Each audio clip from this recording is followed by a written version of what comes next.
voy a contar, si no te parece mal, cómo Sí. fue que nos conocimos. Excelente, porque además me siento un poquito anfitriona de ustedes porque estoy de alguna manera hace un tiempo ya en el edificio Artigas, así que me encanta darles la bienvenida a todos. Qué placer que estén acá. Bueno, te agradezco mucho. Habrá que Sí. explicar esto porque Sí. en el primer programa que tuvimos vino Cecilia Schweppes con Laura Alemán, dos arquitectas. En el caso de Cecilia, la arquitecta parte del edificio, ¿no es cierto? ¿Cómo no? Entonces eso nos permitió contarle a nuestra audiencia el lugar en el que estamos, que es fabuloso, y la historia Sí. que tiene este lugar.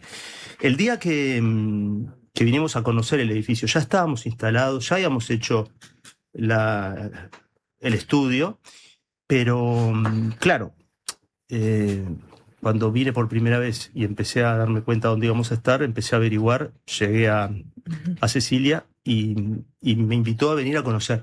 Sí, claro. Entonces hicimos un paseo, bueno, fuimos hacia arriba, fuimos a la parte más alta del edificio, recorrimos las galerías, hablamos con ella de todas las particularidades del edificio y también llegamos al subsuelo donde nos encontramos que había un espacio cultural. Exacto, sí.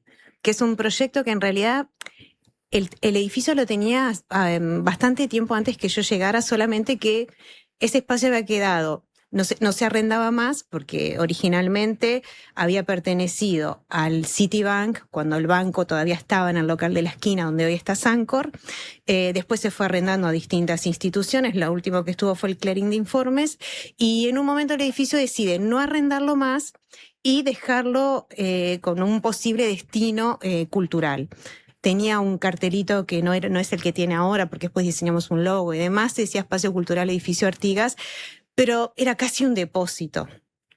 Igual ya estaba la intención de poder generar este espacio. Y bueno, cuando yo empecé a trabajar, no necesariamente fue ese el proyecto que me propusieron, pero en la medida que fui avanzando y fuimos realizando determinadas cosas que tenían que ver un poco con el acervo, que hay bastantes obras de arte que tiene el edificio, que algunas se pueden ver en los corredores y demás, me propusieron poner en marcha ese espacio cultural. O sea que de alguna manera estoy como que desde el génesis del proyecto.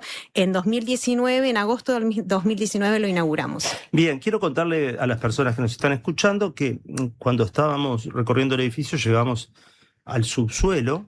¿Está bien decirle subsuelo? Sí, ¿no? claro, es que es el subsuelo del edificio Artigas. Al subsuelo del edificio Artigas nos encontramos que había una exposición de arte y que pasando una puerta, que ustedes no van a poder pasar, pero nosotros pudimos pasar, accedíamos a la parte donde está la bóveda. Ya se ha hablado, 415 metros cúbicos, la segunda bóveda más grande del país. Sí, totalmente. Y pegada a la bóveda, atrás de unas rejas como encarcelada, vimos a una mujer y dijimos, hay que salvarla. Hay que rescatarla. Era Roxana Payota, que trabaja en un lugar rarísimo, con una bóveda gigante ahí, y ella como la cuidadora de la bóveda, y es quien se encarga de curar y de llevar adelante este espacio cultural. La exposición que está ahí es increíble, es buenísima, vamos a hablar de ella. Y lo primero que me pasó cuando entré y empecé a ver la exposición es que vi un cartel que decía que estaba terminando.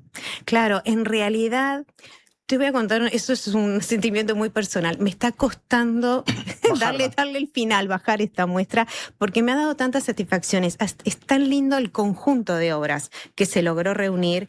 Y además, el título me encantó, me quedé muy contenta porque logré redondear. Es lo que yo quería. Se titula Musas y Creadoras. Entonces, mi intención, que fue a medida que fui descubriendo un número de obras en las cuales la mujer, la figura femenina era protagonista, pero desde una mirada tan linda, tan rica, tan interesante, que me empecé a gestar esta obra. Me costó bastante llegar al título que me parecía que lo representaba. Claro, y realmente, sí. Perdón, Por quiero favor. explicarle que el título representa porque hay cuadros pintados por mujeres. Exacto. Y hay cuadros pintados con hombres, que esas serían las musas que aparecen en el Exactamente, cuadro, ¿no es ese cierto? sería bueno. el rol que digamos, desde la antigüedad un poco se le otorga más a la figura femenina de musa, Claro. Y en general el creador era el hombre, ¿no? El artista más bien era el hombre. A la mujer le costó todo un recorrido poder llegar Pasar también. al otro lado del mostrador, Exactamente, digamos. a poder adueñarse también del relato, pero a su vez son creadoras que también pintaron mujeres. Entonces tiene como un condimento muy, muy interesante. Es una lectura muy linda. Está bueno eso que decís porque los hombres pintores que están acá en el subsuelo, debajo nuestro, yo pensaba, ¿no? que claro, que hay algo raro en esa muestra de belleza escondida. Totalmente. En términos, no está escondida porque hay acceso y queremos invitarlos a que la visiten porque se va a estirar un poquito más, un poco para dejar contenta a Roxana, que está sufriendo mucho con desarmarla, y otro poco para que los que nos están escuchando sepan que pueden venir al edificio, que pueden ingresar en la planta baja del edificio, que ya es muy lindo, verlo por afuera, con toda la información que nos brindó Cecilia y Laura, y descender unas escaleras y entrar en esta sala, que además al estar en un subsuelo, tiene la particularidad que estamos en la mitad de la Ciudad Vieja, pero nos aislamos de todo. Totalmente, no hay sonido, es como muy... Sí. Es una sala que no es muy grande, entonces al mismo tiempo es bastante íntima y te permite un acercamiento a las obras muy particular. Sí.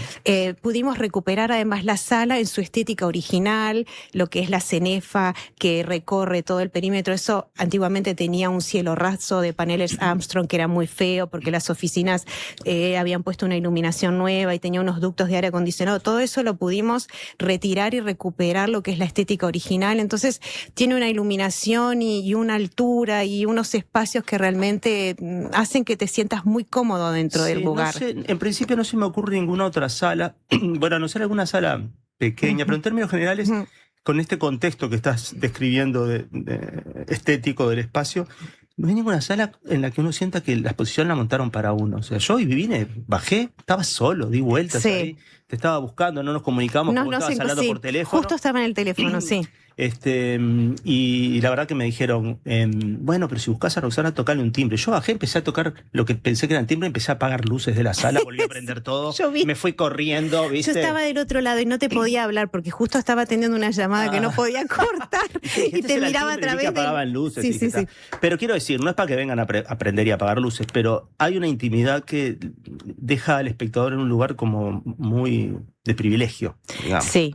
Que eso es muy impactante. De hecho, la primera vez que entramos sentía que estaba como invadiendo un territorio que no era público. Ahora me doy cuenta que sí. Entonces, para aclarar, los estamos invitando, después vamos a reiterarlo, es en el mismo edificio Rincón. 487 es el número de entrada. 33, ¿no es cierto? Exacto, esquina 33. Ustedes entran por la puerta que pueden entrar, aparte no hay otra que puedan entrar al edificio, la otra entran a una empresa, y llegan al portero y le dicen, vamos a ver la muestra, y bajan tranquilos, solos, y lo disfrutan. Va a estar Roxana mirándolos desde algún lugar, ojo. Sí. Y hice esta digresión, pero me interesaba decir que los pintores, los hombres, que aparecen como artistas pintando a sus musas, son todos a su vez, está Carmelo de Arzadún, está Cunio. José Cunio, hay Rosé. Es verdad, son todos como con una sensibilidad muy particular, ¿viste? Bueno, es lo que tiene este conjunto de obras. Yo veo que se hubieran puesto de acuerdo, ¿no? Y es una exaltación de la figura femenina y como un tributo a la mujer. Por ejemplo, en el caso de Carmelo de Arzadún y de José Cunio, las obras que hay, en José Cunio, las dos es Virginia, su esposa. La musa. La musa, exactamente. Entonces, ahí hay como, además, es como un tributo.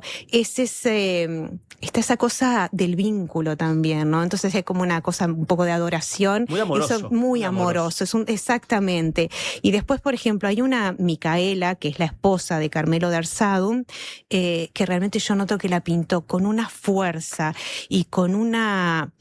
Es una mirada y una postura de una feminidad que realmente es un tributo a esa esposa que seguramente lo apoyó y lo acompañó porque no es fácil acompañar a un artista plástico en su carrera. Tiene muchas vicisitudes, muchas adversidades. Tenían en aquel tiempo, además, pasaban largas temporadas en el exterior porque eso lo propiciaba la ley de becas. Entonces, cuando concursaban y podían recibir esa posibilidad, era una gran posibilidad de formarse en el extranjero, que eso también tiene que ver con la calidad de las obras que están expuestas. Son artistas que tuvieron una formación de excelencia. Entonces, eran mujeres que acompañaban, que sostenían, tenían, y creo que todo eso, esos pintores lo reflejan cuando pintan a sus esposas como la musa. Digamos, hay un agradecimiento, sin lugar a dudas, totalmente. Y los tonos, por ejemplo, que eligió, esos púrpuras que acompañan, ¿no? Que hoy se asocian bastante con lo que es el feminismo y la lucha por los derechos de las mujeres. Es increíble, pero en esa obra está sumamente presente. Entonces, verdad, no yo hago una lectura como tan vanguardista, además de que, si bien es un artista que tuvo una formación sumamente clásica, se nota cómo fue asociando, adquiriendo las vanguardias e incorporándolas a su obra. Entonces hay como, si bien no es geometrizada, pero vos ves que, viste, hay unas pinceladas y unos rasgos, es muy moderna esa pintura. A mí me encanta esa obra. Sabes que hoy yo tenía tiempo, en realidad no me quedé mucho porque aunque tenía tiempo, como estaba tratando de ubicarte, para coordinar a qué hora subías, sí, claro. Es muy fácil. Entonces es la invitada más fácil de conseguir de todos, ¿no, Julia? Sí, a mí me suben cuando quieren. Que suba el ascensor. Y tenía que hacer otras cosas, preparar esto, que estamos estrenando estas bandejas en el día de hoy. Qué lindo. Subí, ¿viste? Pero te permite el lugar y estar tranquilo, ¿no? Porque a veces en un museo, aunque los museos nuestros no siempre están llenos de gente, pero pasa alguien por delante, alguien por detrás, a veces uno se acerca como para decir no me pases por delante acá. Exacto. Te podés mover tranquilamente y está muy bien. Quiero que en nuestra charla ingresen otras cosas accesorias. ¿Cómo no? Te voy a contar algo que no tiene nada que ver, pero en un punto sí. Yo traje 3 vinilos de Alfredo Zitarrosa. Uno de ellos, que está comido acá, le falta una parte. A ver si puedo mostrar esto. Imagínense lo que están escuchando, un disco que le dieron un mordiscón en un borde, ¿no? Lo que elimina la posibilidad de escuchar el tema 1 de ambos lados. Claro. ¿Cuántos surcos tiene un disco? Todo el mundo pone cada... No conozco la respuesta. Todos, uno de cada lado. Porque es una espiral. Claro, es continuo. Es continuo. Bien. ¿Sabes qué? Este disco está firmado, dice Miguel. Miguel era mi padre. En mi casa no había vinilos, muchos cuando éramos chicos, había muy pocos. Yo era niño, dictadura, y en un momento mi padre decidió enterrar algunos discos para preservarlos, para no exponernos. Claro. Y este fue uno de los discos que enterramos y que desenterramos muchos años después. Para mí es muy impactante tener esto en la mano. El disco está castigado y este mordiscón se le perdió posiblemente porque la humedad se lo comió.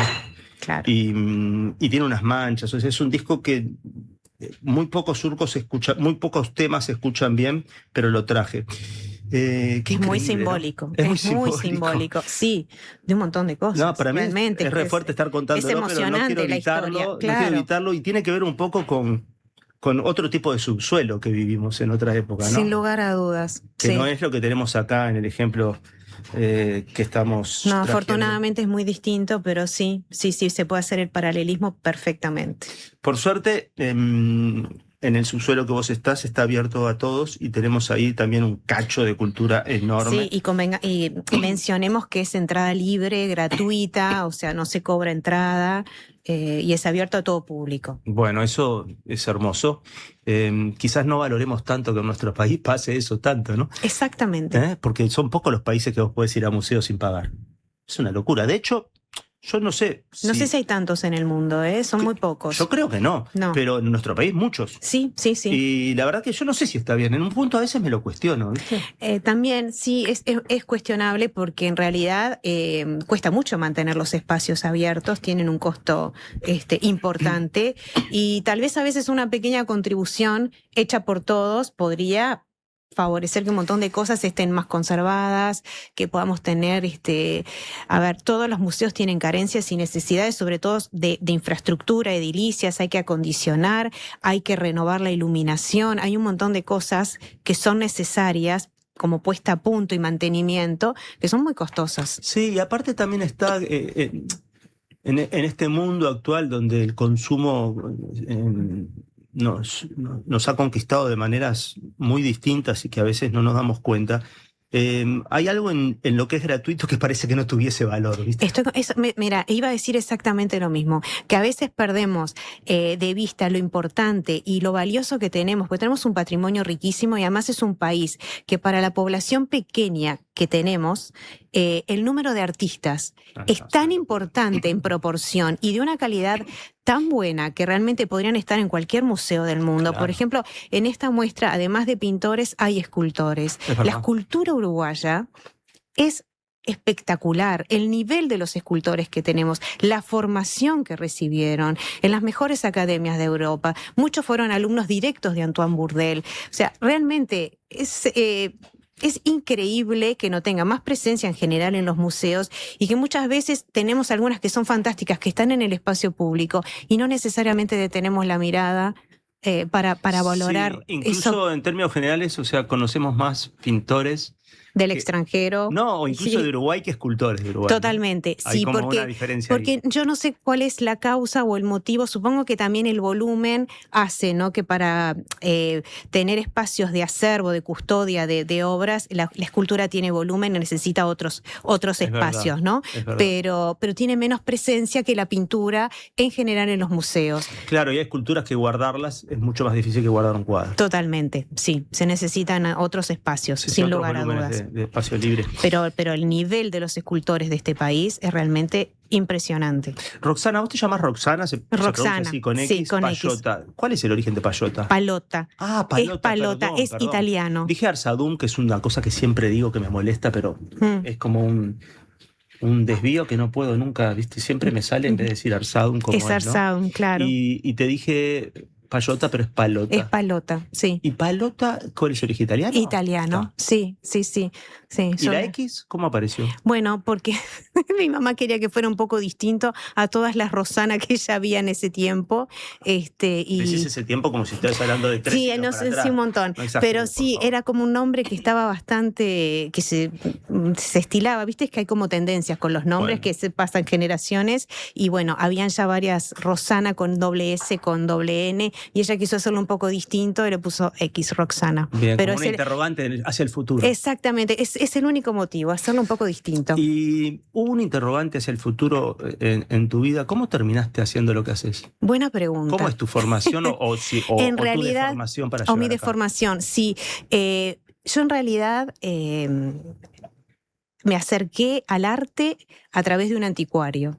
Yo me casé con un anticuario hace muchos años, ahora estamos en una etapa ya de separación, pero me enamoró el trabajo con el arte, de alguna manera la curaduría y esa búsqueda del objeto, si bien era más bien arte europeo con lo que trabajábamos, siempre me atrajo el arte uruguayo, pero muchísimo, mucho más que el que era mi esposo, que él estaba muy focalizado en el arte europeo, lo que era su profesión. Cuando yo lo acompañaba a las subastas y demás, yo me perdía con las muestras de exposiciones de artistas uruguayos. Después de ya muchos años de haber trabajado en el ámbito independiente, más de 20 años, me proponen la organización de un archivo. Entonces ahí me empecé a acercar con lo que es acervo, archivo, fichas, organización. Y como, evidentemente parecería que el trabajo que estaba haciendo gustó de la manera que yo lo iba haciendo, organizar planillas, además cuidar y conservar, porque esa es otra de las cosas que hay que también tener muy presente. Yo hago un poquito de todo ahí, desde el montaje, la curaduría, la selección de obras y después también la preservación, si hay que hacer algún retoque en el marco, si la pintura necesita alguna pequeña intervención y de qué manera, cómo hacerlo. Entonces, esa es una de las razones por lo que hablábamos de los factores económicos que implica tener en buen estado una colección. Exacto. Y también es muy importante que no se deje de vista que es necesario seguir formando profesionales, tanto en la restauración, en la conservación, Yo me formé en realidad trabajando. No es que soy gestora cultural, de alguna manera ejerzo la gestión, la ejercí en el ámbito privado porque gestionar un negocio y curar es hasta todavía una responsabilidad mucho mayor porque tú además arriesgas tu propio capital. Obvio. Pero sí me formé trabajando toda la vida más o menos en el mismo ámbito. Estaba pensando que Tuviste la suerte entonces de toparte con una pasión y dedicarte a ella. Sí, porque en ese momento, en aquel tiempo, la gestión cultural no era una carrera posible, no existía directamente. Insisto que decís mucho aquel tiempo y ubicando porque un poco, en realidad, ¿son 20 años hizo atrás? 30 años. 30 años atrás. 30 años, es bastante. No era una carrera que fuera posible de elegir. Es más, ni siquiera yo sabía que... Yo estaba, o sea, hice Derecho, pero no terminé la carrera porque evidentemente no era mi vocación. No encontraba que era exactamente mi vocación, te lo confieso, muy claramente. La X fue premonitoria, entonces. Sí, la interrogante esa de futuro. Y bueno, la verdad que encontré una pasión, pero trabajando, directamente involucrada en el tema. Sé que lo puedo decir porque aparte está dentro de una bóveda, o sea que no corremos ningún riesgo. Hay muchas obras en este edificio. Sí, no están todas en la bóveda, por supuesto, pero sí en los corredores hay bastante obra muy linda, mucha de artistas uruguayos, algunos son europeos. Sí, es una particularidad que tiene este edificio. Cuando decimos que en los corredores, ella se refiere a todos los pisos. A todos los pisos. Es verdad que eso no es exposición, eso no lo vemos los que entramos al edificio, la gente que viene. Claro, ¿por qué no es exposición? Porque también es un edificio donde hay oficinas y hay un montón de movimiento que tiene que ver con una interna que si estuviera abierto al público de forma permanente podría generar una distorsión. Exacto. Pero cuando, por ejemplo, se hace el Día del Patrimonio, ¿se habilitan espacios para visitar? A veces, en realidad, en el último año no, porque no pudimos organizar bien de tener personal como para acompañar. Bien. Pero sí, lo hemos hecho que puedan recorrer, de repente no todos los pisos, pero sí seleccionar algunos. ¿Lo podemos hacer en el futuro, así en conjuntos, invitar a los estudiantes? Sí, claro, cómo no, me encantaría. Es más, podemos hasta armar algo lindo en la sala para ese día. Perfecto. E involucrar a los visitantes, porque es impresionante la cantidad de visitantes. La gente se vuelca el de los fin de semana de patrimonio o la noche de los museos, pero de una manera que realmente es gratificante. Hay que saber que si usted viene a hacer un trámite a la Ciudad Vieja, se hacen muchos trámites en la Ciudad Vieja, es muy fácil esto, pasa por la puerta y entra y... Sí, totalmente. La sala es chica, evidentemente bastaría un solo cuadro para que cada uno decidiera cuánto rato va a reflexionar y mirarlo y concentrarse en él. Pero quiero decir, si tiene media horita, baja y le va a hacer muy redituable esa media hora. Haces como un pequeño corte de la jornada, es un mimo también que se puede brindar cada uno de dejarse ese pequeño espacio para mirar arte y bueno, rodearse de algo que es muy lindo. Además hay obra realmente muy particular, porque por ejemplo es bastante inusual ver una obra en formato biombo, de 4 hojas, como es el de Virginia Patrone. Claro. Hay cosas muy particulares, el retrato de Vera Sienra, que es una artista que además es contemporánea, viva, como ¿Vera Marta Sienra estuvo hoy o ayer acá, de mañana? Ay, no me digan, tendría que haber sido a ver abajo. Sí, estuvo acá. Sí, ay, qué increíble. Porque va a hacer un show, va a tocar en breve, ¿no? Claro.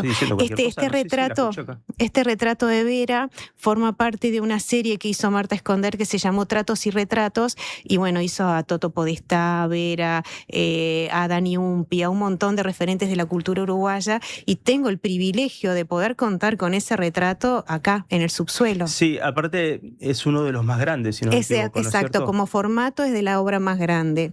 Después hay otra obra de Arsado muy linda que me gustaría mencionarle, que es el retrato de Esther de Cáceres, una mujer que fue un referente realmente para la cultura y para el arte, para la poesía además en el Uruguay. Sí. Cuando vos dijiste que te da cosita desarmarla, la exposición, si no me equivoco, empezó el año pasado, a fin de año, ¿no? Exactamente, a fin de año. ¿Noviembre, por ahí? Claro, la idea era dejarla hasta febrero, ¿no? Casi a finales de febrero. Después pensamos que marzo, el mes de la mujer, me parecía muy lindo que una obra como esta pudiera seguir colgada y la verdad que siguió recibiendo visitantes. Y me está costando descolgarla, pero bueno, sí, ya tengo prevista la siguiente muestra, o sea que lo vamos a tener que hacer. Hasta el 24 de abril va a estar y ya después sí, la vamos a descolgar. Hasta el 24 de abril. O sea que estamos a pocos días, ¿no? Estamos a pocos días de que... un poco perdido para nosotros. Hoy creo estamos llegando a nuestra primera... Hoy es 10, me parece. Hoy es 10, sí. Estamos llegando... 2 semanas más va a Empezamos el 6 la radio, hoy es 10, y la verdad que una cosa que comentamos acá con los compañeros algunos amigos y otros futuros amigos porque estamos construyendo una radio desde cero, ¿viste? Entiendo. Y eso implica también Es una construcción. unos cimientos sí. que son siempre humanos, ¿viste? Claro y emocionales. No sé, pero sentimos que hace un mes que estamos, no sé, o sea, no sé, hace un montón. O sea, fue la semana más ancha Claro. en mucho tiempo. Es que han sido ¿viste? muchas emociones, me imagino, para ustedes Sí, también, ¿eh? y preocupaciones. Y acomodar, Acabamos claro. de enchufar todo esto, vos nos viste, una locura, en 2 minutos. Pero se resolvió. Se resolvió, una bandeja no andaba bien. ¿Qué disco trajiste? Todo rayado, Alejandro. No, pero en mi casa suena bien, hay que lavarlo, ¿no? Ya está lavado. Pero bueno, viste, todas esas cosas te mantienen en un estado adrenalínico que, viste, a mí me está costando mucho, por ejemplo, terminar la jornada, viste. Claro. Son las 2 de la mañana y estoy... Y seguís todavía enganchado. Sí, entusiasmado por lo de la pasión. Pero eso es muy lindo. Es hermoso. Eso es muy lindo. Mirá que es muy nutritivo para el alma. Cuando uno encuentra lo que realmente le gusta, le pone todo. Es maravilloso. Sí, y además son desafíos que te hacen, no sé, a mí me parece que nos hacen crecer siempre. En tu frase, cuando dijiste cuando uno encuentra lo que le gusta, voy a agarrar esa frase porque no es solamente poder dedicarte a lo que te gusta, que ya eso... Es un privilegio. Es un privilegio. Sino hay un privilegio anterior que para mí tiene que ver como con la libertad. Yo siempre pienso, viste que ahora estamos en una época en que la gente dice, hay libertad de expresión, yo puedo decir lo que quiero. Bueno, la verdad que no. Porque la libertad de expresión tiene un escalón anterior que es la libertad de pensamiento. Total. Bueno, con el deseo de dedicarse a lo que le gusta, hay un paso anterior que es saber lo que te gusta. Descubrirlo. Que no es fácil, porque aparte... Es un camino, claro. Espero que ahora no sea así con las generaciones más chicas, pero antes parecía que vos tenías que decidir lo que te gusta y después abrazarlo y seguir, y seguir, y seguir, y seguir. Y la posibilidad del cambio o de tirar por la borda todo, no te digo la carrera de Derecho que no te gustaba, pero tirar por la borda algo que te gusta porque ahora quiero dedicarme a otra cosa, ¿viste? Sí. Y no sentir el peso de que, bueno, pero te está yendo bien, ¿por qué vas a dejar de hacer eso para arrancar de nuevo con el riesgo que eso implica? Eso es una de las cosas más lindas que yo noto en las nuevas generaciones, que tienen como... el switch más fácil de dar vuelta. Exactamente, esa cosa de soltar y desprender mucho más sencillo. Antes nos programaban para, elegías la carrera y era... Hasta el final de tus días, exactamente. Sí, y muchas veces cuando te jubilaras ibas a poder dedicarte a lo que te gustaba. Además. Si es que lo habías averiguado en ese camino. Y por otro lado torcido. estaba eso de no necesariamente hagas lo que te gusta, sino hacer lo que te pueda dar una buena fuente de ingreso y que te permita, o sea, ahora creo que por suerte aprendimos a manejarnos con otra mirada frente a esas cosas. Sí, pienso que, ahora no sé si ya lo dije en estos días porque se amontona todo, ¿no? Pero pienso que esa idea de que la educación te provea de herramientas para ganarte la vida es una versión muy, muy reducida de la Horrible, sí. A mí la con educación eso, es ser feliz. A mí con eso me marcaron mucho. Entonces, claro, me confieso que me costó, me quitó libertad de elección también. Claro. Entonces pero entiendo que era otro tiempo, muy rápido fueron cambiando muchas cosas, por suerte creo que muchas para bien, además hay más oportunidades de elección, hay muchas más posibilidades ahora cuando vos querés hacer una carrera, elegir qué te gustaría hacer. Y dejó de estar eso que, no, sí, pero ya hiciste 2 años, ¿cómo vas a...? No te gusta. Terminar y después cambiar. ¿No? Exacto, sí. Ese era ahora. Sí. Hay algunos sectores de la actividad que fueron muy notorios estos cambios. Por ejemplo, 40 años atrás, si eras bueno jugando al fútbol y tus padres iban a decir, che, no te dediques al fútbol. Hoy en día te dirían, seguí con el fútbol. Cambió mucho. Y en la música pasa lo mismo. En la música, antes, que tu hijo quisiera tener una banda de rock era descabellado. Sí, pero era hoy en día no tiene... O sea, se veía como un hobby. No se te ocurra como profesional porque te iban a decir que estabas loco. Claro. Sí. Bien, vamos a hacer una pausa más. Seguimos hablando con Roxana Palota. Sí. Que está encargada del espacio cultural del edificio Artigas acá en el subsuelo, con esta exposición que va a terminar el 24 de abril. El 24 de abril, tienen 2 semanas, por favor vengan. Y como va a venir otra, ¿podemos hablar un poco de lo que se viene o es revelar mucho? No, algún adelanto les puedo dar. Está. Todavía no tengo el título exacto. Está, bien. ¿Cuánto tiempo pasa desde que cierra una y montas la otra. Supongo que hay un periodo de montaje que siempre, es inevitable. entre una semana o 10 días a veces. Lo que más me cuesta muchas veces es el reunir las obras, que vayan llegando. No siempre las tengo con tanta antelación, sobre todo cuando nos las ceden, es como que las recibís cuando sobre no es parte la del fecha. acervo del edificio. Exacto, claro. Entonces ahí las recibís muy sobre la fecha. Por curiosidad nomás, de las que están ahora, ¿cuántas obras son? ¿30? Son 44 en total, entre porque pinturas estás contando y la escultura. Claro. La escultura yo la cuento como una porque las vi adentro de una vitrina. Seguro. Digamos. Claro, sí. pero hay varias. Que también, viste que tenés desde el canon más clásico hasta lo más geometrizado, como puede ser la de Octavio Podestá, que es una figura maravillosa. Claro. Octavio Podestá, que también lo tenemos asociado a obras grandísimas. Exactamente, y es una oportunidad de ver una obra que no es frecuente de Octavio Podestá porque es un bronce, es una obra bastante temprana dentro de lo que ha sido su carrera, porque él después se fue al reciclaje, a las obras monumentales para el espacio público, o sea, cambió bastante el formato y bueno, el fin para lo cual él genera sus esculturas. Esa es una muy linda oportunidad de ver algo inusual dentro de lo que habitualmente vemos. Salió una luna boba, bebé. Se puso a darme coba también. Bueno,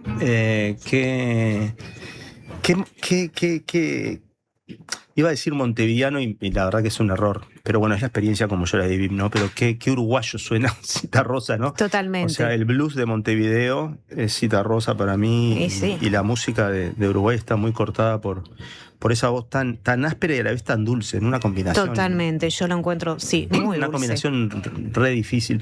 Creo que de alguna manera debe tener que ver con cómo era emocionalmente. Yo creo. Supongo, aunque bueno, todos tenemos un abanico grande de emociones y él también las tendría. Estamos con Roxana Palota. Es ¿cómo te nombro? ¿Sos la encargada? ¿Qué sos? ¿La curadora? ¿La directora? La directora del espacio cultural, bien. Sí, hago todo. O sea que sí, también soy la curadora, exacto. Sí. Bien, del espacio cultural de aquí abajo. Alguien se comunica y nos dice, traten de buscar que la obra esté al menos 2 semanas más porque justo la semana que viene no estoy en Montevideo. Sí, 2 semanas más va a estar, Perfecto. Así que va a tener oportunidad de visitarnos. Esta misma persona creo que es que nos dice que en Escocia los museos del Estado sí son gratuitos, a no ser el Castillo de Edimburgo. Mirá, qué interesante. Que por algún motivo. Debe ser más caro de mantener, supongo, que una galería. Sí. Roxana, nos ibas a decir, hay 2 semanas para ver esta muestra que se llama Mujeres y Musas. Musas y creadoras. Musas y creadoras. En las artes plásticas uruguayas del siglo XX, porque en realidad los artistas y las obras que están expuestas forman parte del arte uruguayo del siglo XX. Claro, porque... Lo cual nos permite un abanico muy amplio de estilos. Claro, entonces y a su vez hay gente como Virginia que sigue produciendo. Totalmente, pero su Marta obra pertenece también. a esa anterior al siglo XXI. Exactamente, sí. Bien. Mujer Biombo se llama esa obra. Mujer Biombo, sí. No todas son del acervo, ¿no es cierto? No todas son del acervo. Esa sí es del acervo. Bien, pero yo la puedo haber visto ya esa obra. Puede ser. O quizás en alguna foto. Es posible, sí. Está publicada en un libro, por ejemplo. Bien. Sí. Entonces lo tenía claro por eso. ¿Ibas a adelantar un poquito lo que se pueda de lo que va a suceder? Luego del 24 de abril se cierra la sala para acondicionar la nueva muestra. Exacto, y seguramente. Si bien no tenés el nombre, podés adelantar algo. Seguramente va a ser sobre los primeros días de mayo que inauguraremos la próxima, y también va a ser una muestra colectiva de distintos artistas plásticos uruguayos, también del siglo XX, pero sobre el paisaje. ¿Y hay artistas vivos? En esa muestra no. En la próxima no. Porque yo te iba a decir, podríamos cuando se abra hablar con alguno, pero no, ninguno de ellos está vivo. No. Déjame pensar, está todavía definiendo, o sea, no está cerrada 100%, pero creo que no tengo ningún artista vivo, no, de los que estamos hasta ahora. Las obras que posiblemente van a estar expuestas. Bien, y estamos hablando de paisaje. Paisaje uruguayo. ¿Por qué no contás qué pensamos cuando decimos paisaje uruguayo en este caso concreto? Paisaje uruguayo, y estoy pensando en incluir un par de obras que no serían exactamente paisaje nacional, pero porque me parecen muy valiosas estéticamente. Cuando hablo de paisaje, hay paisaje urbano y hay paisaje natural, que tiene que ver con el campo uruguayo, por ejemplo, pero hay varias varias obras que son de Montevideo, que por ejemplo el Parque Rodó, Claro. el Arroyo Miguelete. Hay una obra de Hilda López que cuando ella hizo esos pueblos del interior, que son como casi pueblos fantasmas, pero que tienen un clima y una cosa tan linda y tan interesante, o sea que también hay algo de paisaje urbano, pero principalmente es paisaje, digamos, al natural, abierto, no tanto el paisaje de ciudad urbano, ¿no? Decime, ¿y podés tirar algún nombre? ¿De artistas? Sí. Sí, claro. Carlos María de Santiago, por ejemplo, que es un gran paisajista uruguayo. Hay José Cunio, Alberto Dura. Alberto Dura, José Cunio, Amézaga, Federico Reilly. Espero poder tener un paisaje de Laroche, con un árbol desprovisto de hojas, como muy... Post-otoñal, digamos. Totalmente, sí, como muy... que hay una cosa como muy melancólico tal vez, porque una característica que viene del romanticismo europeo, que tiene mucho del paisaje uruguayo, es esa cosa de volcar estados anímicos en la construcción de la obra. Y eso se ve mucho en las artes plásticas uruguayas. Eso es lindo. En el paisajismo. Sí, es muy lindo. Tiene esa cosa como de clima, ¿no? Que cuando uno se detiene a mirar la obra, puede sentir un poco esa emoción. Y pasa mucho en estos artistas que te estoy nombrando. Hay alguno pequeñito de Petrona Viera también. Ah, qué lindo. Que ahí ya tenemos el planismo puro, pero puro. Viene esa cosa en planos de la pintura uruguaya con una paleta más vibrante. Sí, Petrona, yo soy muy... Iba a decir fan, que es una palabra medio... Nada que ver. Es un poco más moderna. Sí, pero aparte la hemos usado coloquialmente, pero sí, no representa. Admirador, ¿no?, de su trabajo. Sí, como a mí me pasa con ella que creo que este espacio que tenemos aquí en el edificio abajo, el espacio cultural, te permite entrar en la atmósfera, ¿viste? Sí. Sí, a mí Petrona me transmite una atmósfera, ¿viste? Que no sabría definirla, pero siempre frente a sus cuadros. Y a mí, además de eso, que realmente soy gran admiradora de su trabajo, me parece que fue una vanguardista en su tiempo, con las limitaciones que también tuvo. Siendo mujer, cuando le otorgaron el Premio Nacional en el Salón Nacional de Artes Plásticas, por ser mujer se lo otorgaron compartido con un hombre. Y ella tuvo la valentía de no presentarse a recibirlo, justamente en protesta. Rechazando. Exacto, claro, esa actitud machista de ese tiempo. Y es la gran obra que está en el Museo Nacional de Artes Visuales ahora. Claro. O sea, el premio era de ella, pero de alguna manera entendían que no se lo... Exactamente, que no podía ser una mujer con ese premio. Entonces realmente a mí me genera una admiración, más allá de lo que ella logró como artista plástico, sino esa entereza, ¿no?, como mujer, de poder plantarse en ese tiempo, porque hoy es un poco más fácil tomar determinadas decisiones, pero en aquel momento había que hacerlo. Roxana, ha sido un placer. Tenemos la suerte de que estás cerca, así que podemos apelar a ti casi cuando queramos. Cuando quieran. Bien. Sí. Y quizás podamos hacer algunos proyectos. Ya estuvimos tirando algunas ideas. Sí, a mí me gustaría comentarte un par de cositas, a ver si te gusta la idea y capaz que se puede generar algún segmento, algo lindo. ¿Cómo no? Sería buenísimo. Muchas gracias por tu visita. Un placer para mí. Vamos a tener otro invitado después de esta música, de esta pausa. Y nos movemos un poquito. Y felicitaciones. Muchas gracias. Por esto, ¿Te gustó el lugar? Gran proyecto. Me encanta. Sí, la verdad que les quedó lindísimo. La vista que tienen es impresionante. Yo que estoy siempre allá abajo, cuando subo siempre a estos pisos, digo, ay, qué maravilla. Vos quedaste con los paisajes de la sala y dejanos a nosotros. Exacto, si no tengo más remedio por ahora. ¿Qué te parece esa pared que hicimos ahí? Me gustó. Sí, la vi hace un momento que me di vuelta, me encantó. Sí, ya la va a conocer nuestra audiencia también. Por ahora nos la muy lindo, muy lindo. Estuve viendo algo de Carlos, Nicola, claro. Cuando estaban montando esto acá, que me encantó también, dije qué lindo lo que están haciendo, así que... Vamos a hablar con Carlos la próxima semana, mucha gente lo conoce, pero lo invitamos a venir al programa porque... Es un genio, lo suyo a mí también, lo admiro mucho. Y bueno, y nos permite estar en un lugar que es tan agradable, ¿no? Sí, comentale que está abajo la exposición si quiere venir a visitarla también, que me encantaría que la visite. Claro que sí, mirá lo que hago con este dedo. Qué hermoso. Totalmente. Gracias. Gracias a ti, qué placer.